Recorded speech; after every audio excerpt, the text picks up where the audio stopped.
Hello friends, welcome back to BMC facts YouTube channel. Friends, ఈరోజు మనం 5 విచిత్రమైన వర్షాల గురించి తెలుసుకుందాం. చేపల వర్షం, కప్పల వర్షం ఎలా పడుతుంది, కేరళలో రక్తపు వర్షం కురవడానికి వెనుకున్న రహస్యం, బూడిద వర్షం గురించి, ఆకాశం నుంచి పడ్డ ఆబు గురించి, ఇలా విచిత్రమైన వర్షాలు ఇంకా ఆకాశం నుంచి పడ్డ వాటి గురించి తెలుసుకుందాం. ఈ వీడియో చాలా ఇంట్రెస్టింగ్ గా ఉంటుంది ఫ్రెండ్స్, మిస్ చేసుకోకుండా లాస్ట్ వరకు చూడండి. Number 1, fish rain. ఒకసారి ఇమాజిన్ చేసుకోండి, వర్షం పడుతున్నప్పుడు మీరు ఇంటి నుంచి బయటికి అలా నడుచుకుంటూ వస్తున్నారు. ఆకాశం నుంచి మీ మీద గుంపులుగా చేపలు పడిపోతే ఎలా ఉంటుందో. ఇలాంటి చేపల వర్షం గురించి మీరు ముందే వినే ఉంటారు కాబట్టి ఇది మీకు అంతగా షాకింగ్ అనిపించకపోవచ్చు. కానీ పిల్లులకి, కుక్కలకైతే ఇదొక విందు భోజనం. పలానా చోట చేపల వర్షం పడిందని చెప్పుకోవటం వినే ఉంటారు. కానీ అది ఎలా సాధ్యం? ఆకాశం నుంచి నిజంగానే చేపలు పడతాయా? 2017 సెప్టెంబర్ లో మెక్సికోలో ఉన్న తమిళిపాస్ స్టేట్ లో ఇలానే చేపలు ఆకాశం నుంచి పడింది. దాన్ని చూసి అందరూ షాక్ అయ్యారు. ఇలా చేపలు పడటం వెనుక ఏదో రహస్యం ఉందనుకోకండి.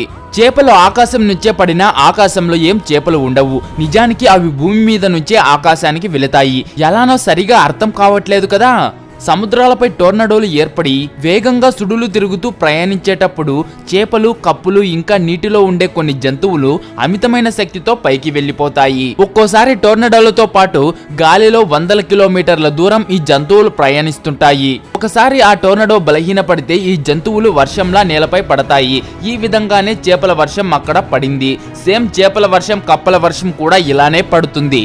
మన రాష్ట్రంలో అయితే 2015 కృష్ణా జిల్లాలోని గోళ్లమూడి గ్రామంలో ఇలానే ఆకాశం నుంచి చేపలు, కప్పలు రాలిపడ్డాయి. ఆ చేపలను ప్రజలు ఏరుకుని వాళ్ళ ఇళ్లకు తీసుకెళ్లారు.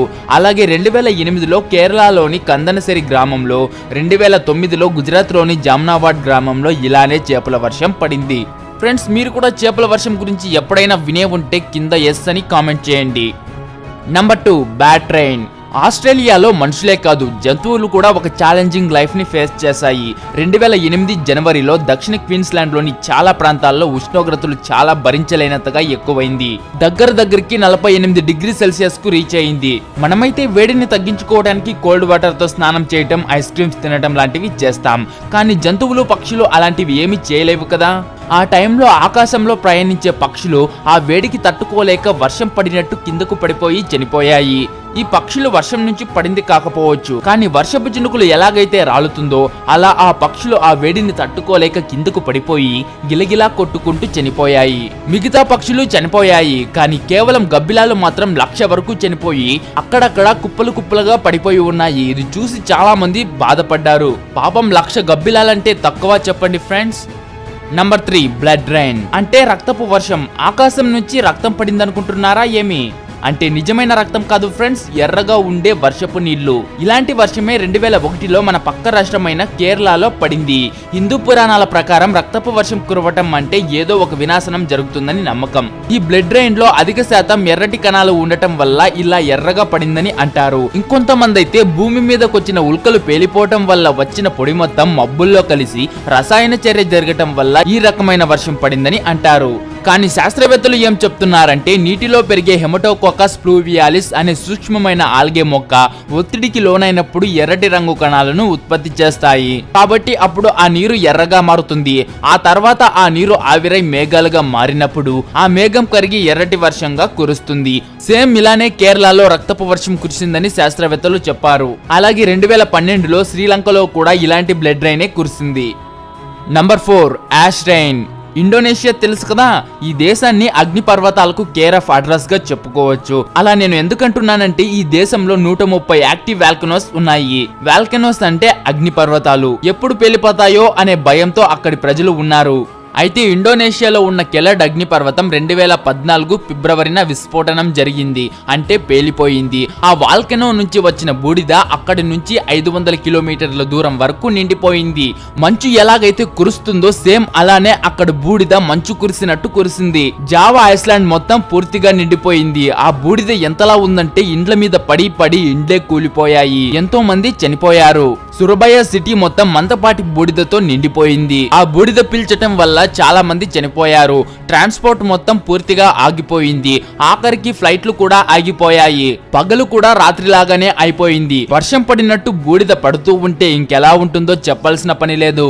ఇది వర్షం కాకపోయినా ఆ బూడిద వర్షం లాగానే పడింది. అందుకే దీనిని యాష్ రైన్ అని కూడా అంటారు, అంటే బూడిద వర్షం అని. నంబర్ 5 ఆవు. 1997వ సంవత్సరంలో సిఆబ్ జపాన్లో జపాన్కి చెందిన కొంతమంది నావికులు తమ బోట్లో చేపలు పడుతున్న సమయంలో హఠాత్తుగా ఒక ఆవు ఆకాశం నుంచి వారి బోటు మీద పడింది. దీనివల్ల వారి బోటు సముద్రంలో మునగటం మొదలైంది. అదే సమయంలో అటువైపు పెట్రోలింగ్ కి వచ్చిన రష్యన్ పెట్రోలియన్ బోట్ యొక్క సిబ్బంది ఆ నావికులను మునిగిపోకుండా కాపాడి తర్వాత వారిని జపనీస్ అధికారులకు అప్పగించారు. దాని తర్వాత ఆ జపనీస్ అధికారులు ఆ నావికులతో ఈ ప్రమాదానికి సంబంధించిన ప్రశ్నలు అడిగినప్పుడు వాళ్ళు ఇలా సమాధానం చెప్పారు. వారు తమ బోట్లో సముద్రంలో ఉన్నప్పుడు ఒక్కసారిగా ఆకాశం నుంచి ఒక ఆవు తమ బోటుపై పడిందని, అందువల్ల బోటు ప్రమాదానికి గురైందని తెలిపారు. కానీ ఈ విషయాన్ని నమ్మని అధికారులు అనుమానంతో వారిని అరెస్ట్ చేశారు. కప్పలు చేపలు ఆకాశం నుంచి ఎలా పడుతుందో మనకు ముందే తెలుసు. అవి బరువు తక్కువ ఉండటంతో టోర్నడోలతో పాటు పైకి వెళ్ళిపోతుంది. కానీ ఆవులు బరువుగా ఉంటుంది, పైకి వెళ్ళలేవు. మరి ఆకాశం నుంచి ఆవు ఎలా పడింది? దీని వెనుకున్న రహస్యం ఏంటంటే, రష్యన్ ఎయిర్ ఫోర్స్ యొక్క ఒక ఉద్యోగి బీప్ కోసం కొన్ని ఆవులను దొంగలించి తన విమానంలో వేరే ప్రాంతానికి తీసుకువెళ్లే సమయంలో ఆ ఆవుల బరువు విమానం మోయగలిగే కెపాసిటీ కంటే అధికంగా ఉండటంతో ఆ విమానం బ్యాలెన్స్ తప్పటం మొదలైంది. దాంతో ఆ వ్యక్తి భయపడి ఆ విమానంలో ఉన్న ఆవుల్లో కొన్నింటిని 30,000 అడుగుల నుంచి కిందకు తోసేశాడు. వాటిలో ఒకటే ఈ బోటు మీద పడింది. ఈ విషయాన్ని రష్యన్ ఎయిర్ ఫోర్స్ అధికారులు 2 వారాల తర్వాత జపనీస్ అధికారులకు తెలియజేశారు. దాంతో వారు ఆ నావికులను విడిచిపెట్టారు. ఫ్రెండ్స్, ఇంతవరకు మీరు నా యూట్యూబ్ ఛానల్ కనుక సబ్స్క్రైబ్ చేసుకోకపోయింటే ఇప్పుడే కింద కనిపిస్తుంది కదా సబ్స్క్రైబ్ బటన్, దాన్ని నొక్కి సబ్స్క్రైబ్ చేసుకోండి. పక్కన ఒక బెల్ వస్తుంది, దానిపైన కూడా క్లిక్ చేయండి.